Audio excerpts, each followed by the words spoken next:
Ethan had learned long ago that life never waited for anyone. Every morning before sunrise, he packed his 6-year-old daughter Lily into his aging pickup truck, dropped her at school, and spent the rest of the day working as a mobile mechanic. Ever since his wife passed away 3 years earlier, every dollar he earned went toward rent, food, and giving Lily the happiest childhood he could manage. One rainy afternoon, while driving home after another exhausting day, Ethan spotted a luxury sedan stranded on the shoulder of a quiet road. Most cars sped past without stopping, but he couldn't ignore someone in need. He pulled over, grabbed his toolbox, and walked toward the vehicle.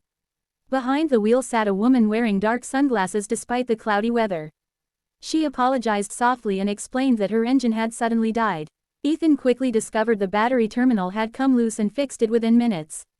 When he refused to accept more than a small payment, the woman smiled warmly. "You've probably saved my entire evening," she said. As Ethan prepared to leave, she hesitated.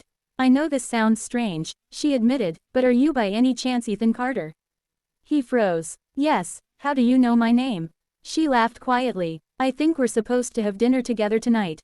His stomach dropped. Weeks earlier, Ethan's sister had secretly signed him up for a blind date, insisting he deserved another chance at happiness. He had reluctantly agreed, already expecting an awkward evening he wanted to avoid. "You mean, you're Claire?"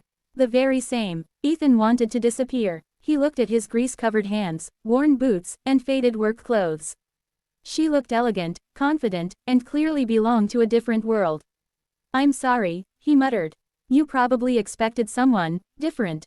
Claire smiled. "I expected someone kind. And from what I've seen today, I wasn't disappointed." There was one thing Ethan still didn't know. Claire was legally blind. She could distinguish light, shapes, and movement, but very little detail. The sunglasses helped hide her sensitive eyes, something she rarely explained to strangers because people often treated her differently afterward. That evening, instead of canceling the date, Ethan arrived wearing the cleanest shirt he owned. Lily was spending the night with his sister, giving him one rare evening to himself. Dinner was surprisingly easy. They laughed about embarrassing first impressions, childhood memories, and the unexpected roadside rescue. Claire listened carefully whenever Ethan spoke about Lily, and Ethan admired how confidently Claire navigated life despite losing most of her vision years earlier. As the weeks passed, they kept meeting. Claire never judged Ethan for driving an old truck or living in a modest apartment. She admired the way he always put his daughter first. One Saturday, Ethan invited Claire to a small school fair.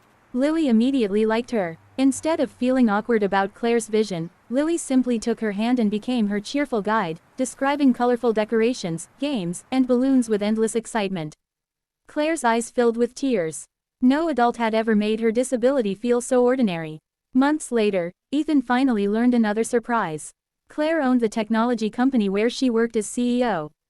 She had hidden her position because too many people became interested in her money instead of her heart. When Ethan discovered the truth, nothing changed. He still insisted on paying for simple dinners whenever he could. He still repaired things around her home himself instead of hiring contractors. He still treated Claire exactly the same way he had on the side of that rainy road. One evening Claire asked why. Ethan smiled. "The day I met you, all I saw was someone who needed help. I never stopped seeing you that way, not because you're weak, but because everyone deserves kindness before they're judged." Claire reached for his hand. "And that's exactly why I fell in love with you. Sometimes the person we fear meeting turns out to be the one who changes our life forever." Real love doesn't begin with perfect first impressions, it begins with simple acts of kindness, honesty, and seeing someone's heart before anything else.